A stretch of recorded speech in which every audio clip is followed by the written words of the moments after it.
नमस्कार मित्रों, आज के अंक में आपका स्वागत है। मैं हूं महेंद्र सुंदरियाल। अभी कल अमेरिका की CIA का जो लैपडॉग है गुरपतवंत सिंह पन्नू, उसने फिर एक वीडियो के थ्रू धमकी दी है कि 1 नवंबर से 19 नवंबर के बीच में एयर इंडिया के जहाज़ को उड़ाया जाएगा। ये धमकी उसने जो है वो वीडियो के थ्रू दी है और सब टेलीविज़न चैनल्स पे और यूट्यूब वगैरह पे अवेलेबल है। ये उस पन्नू का है जिसको अमेरिकन जो है वो सरकार, उनका लेफ़्ट लिबरल गैंग वो विक्टिम कह रहा है, अपना सिटीज़न कह रहा है, उस पर हमले को USA पर हमला बताया जा रहा है। तो इस हिसाब से तो सही है कि इसका मतलब जो थ्रेट दे रहा है, तब पन्नू जो थ्रेट दे रहा है वो USA दे रहा है हमें। अगर हमारे किसी जहाज़ को कुछ हुआ तो इसका मतलब USA कर रहा है। ये इसी तरह का मामला है जैसे 1985 में हुआ करता था। तब खालिस्तान मूवमेंट जो है वो हिंदुस्तान में भी बहुत ज़ोर शोर से थी, आतंकवादी हमले होते रहते थे। फिर जून में ऑपरेशन ब्लू स्टार हुआ, उसके बाद काफ़ी कुछ हुआ। तो भारत सरकार जो थी वो कनाडा सरकार को बार बार बताती थी कि हमारे यहाँ से जो आतंकवादी हैं वो जा कर के वहाँ सेटल हो गए हैं और वहाँ के आतंकवादी यहाँ भारत में इस तरह की आतंकी गतिविधियाँ करवा रहे हैं। जो अभी कनाडा का पप्पू है ट्रूडो, उसका बाप तब प्राइम मिनिस्टर हुआ करता था, तो लिहाजा उसने तो कुछ करना ही नहीं था। तलविंदर सिंह परमार जो कनिष्का बॉम्बिंग का मास्टरमाइंड था, उसके लिए भी जब कहा गया तो उसको भी उसने देने से मना कर दिया। वो जब ऐसे मामलों में वो ये कहा करता था कि आप जो है वो हमारी क्वीन, क्योंकि कनाडा की क्वीन भी इंग्लैंड की क्वीन है, या यूँ कहा जाए इंग्लैंड का जो राजा है या रानी है वो कनाडा का भी राजा रानी है। तो उसने कहा कि आप उनके प्रति आदर का भाव नहीं रखते हैं तो इसलिए आपको नहीं देंगे। ये इस तरह की बेवकूफ़ाना जो है वो उसने जो है हमको जवाब दिए। उस बीच में कनाडा की सिक्योरिटी इंटेलिजेंस सर्विसेज हैं, CSIS, उसने जो है इन्फिल्ट्रेट किया बब्बर खालसा और बाकी जो खालिस्तानी जो टेरर ग्रुप्स हैं उनको। जो मोल जिसका नाम जो है बाद में आया 2003 में जाकर के, सुरजन सिंह गिल, वो वहाँ था, उन्हीं के बीच में था, जो अपने आप को कौंसल जनरल वैंकूवर बताता था। उसके थ्रू सारी इन्फॉर्मेशन इनको मिल रही थी। जो इंद्रजीत सिंह रैयात जिसने ये बॉम्ब बनाया है, उसकी, तलविंदर सिंह परमार की, बागड़ी की, इन कई लोगों की जो हैं वो वीडियो और ऑडियो जो हैं वो रिकॉर्ड की गई, वो टेप्स जो हैं बनी।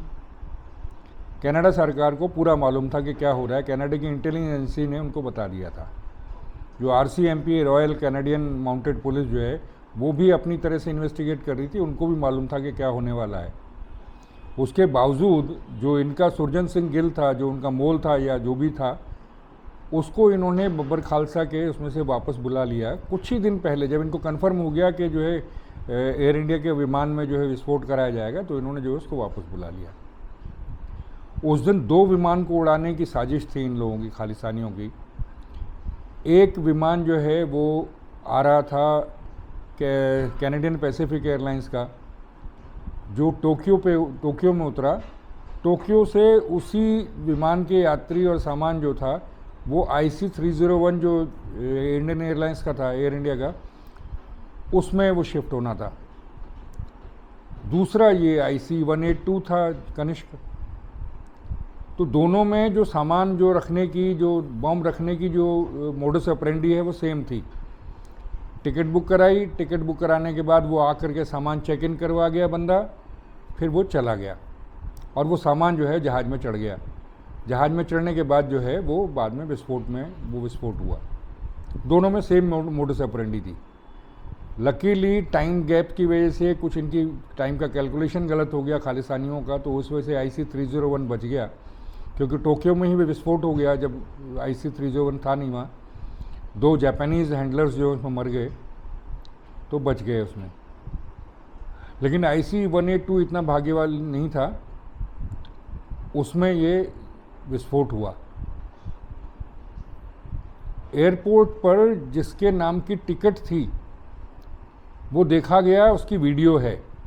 जिसने वो सामान बुक कराया उसकी वीडियो थी, लेकिन उसको कभी जो है वो एक्यूज़ नहीं बनाया गया, बल्कि उसकी ये कहा गया इसकी आइडेंटिटी ही नहीं मालूम कि कौन था वो। एक जहाज़ में एम सिंह था, एक जहाज़ में एल सिंह था, ऐसा नाम दिया गया था खालिस्तानियों द्वारा, लेकिन वो दोनों का हम कैनेडियन ने कहा कि हमको नहीं पता जी कौन है वो, जबकि उनकी वीडियो अवेलेबल थी, उनके फ़ोटोग्राफ्स अवेलेबल थे। इसी तरह से जो इंद्रजीत सिंह रियात था उसने बॉम्ब जो है वो सारा बनाया। अकेला वही एक एक्यूज़ था जिसको प्ली बार्गेनिंग के तहत 10 साल की सज़ा हुई थी, मैनस्लॉटर के लिए, टेररिज्म के लिए नहीं। टेररिज्म का तो चार्ज ही नहीं लगाया उस पर। तलविंदर सिंह परमार जो है वो, उसको कुछ नहीं हुआ, बागड़ी को कुछ नहीं हुआ, बाकी सारे स्कॉट फ्री घूमे। रिपुदमन सिंह मलिक भी था, इन लोगों को कभी कोई सज़ा नहीं हुई। क्यों? क्योंकि कैनेडियन गवर्नमेंट ने वो जो टेप्स जो थी इनकी आपस की बातचीत की, जो बम बनाने की तैयारी की वो जो थी, वो 210 टेप्स में से 158 टेप्स जो हैं वो डिस्ट्रॉय कर दी थी। एरर कहते हैं वो उसको। कोर्ट ने बाकी को जो है वो माना नहीं कि ये एविडेंस है। तो इस तरह के लैप्सेस जानबूझ के कैनेडियन गवर्नमेंट ने किए। तो इससे साफ है कि कैनेडियन गवर्नमेंट का इसमें कॉल्यूजन था, उसमें भागीदारी थी। उस पूरे उसमें जो 329 लोग मारे गए उसमें से 268 जो हैं कैनेडियन नागरिक थे, लेकिन क्योंकि वो अधिकतर हिंदू थे या सिख थे तो इसलिए कैनेडियन गवर्नमेंट को कोई ज़्यादा परवाह नहीं थी। मर गए तो मर गए। वही सिनेरियो दोबारा क्रिएट हो रहा है। जैसे उस समय तलविंदर सिंह परमार और उसके साथी जो रिपुदमन सिंह मलिक वगैरह अलग अलग गुरुद्वारों में जाके कहते थे एयर इंडिया के प्लेन से मत बैठना, इसमें विस्फोट हो सकता है।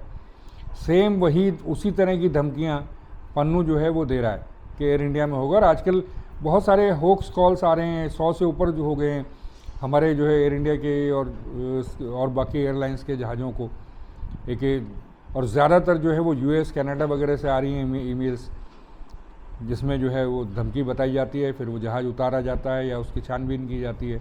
ये होक्स कॉल चल रहा है। लेकिन जिस तरह से पन्नू धमकी दे रहा है उससे लग रहा है कि अब ये होक्स कॉल्स नहीं होंगी, ये इसमें कुछ ना कुछ गड़बड़ है। और यही जो एजेंसीज जो पहले जिन्होंने 85 में करवाया था कनिष्का वाला IC-182, सेम इसी तरह का कुछ ये फिर से पका रहे हैं और वही एजेंसियां इस बार जो है वो किसी और उसको नुकसान पहुंचाएंगी। तो ये आज का सिनेरियो है। तो आज के अंक में इतना ही, अगले अंक में फिर मुलाकात होती है। नमस्कार।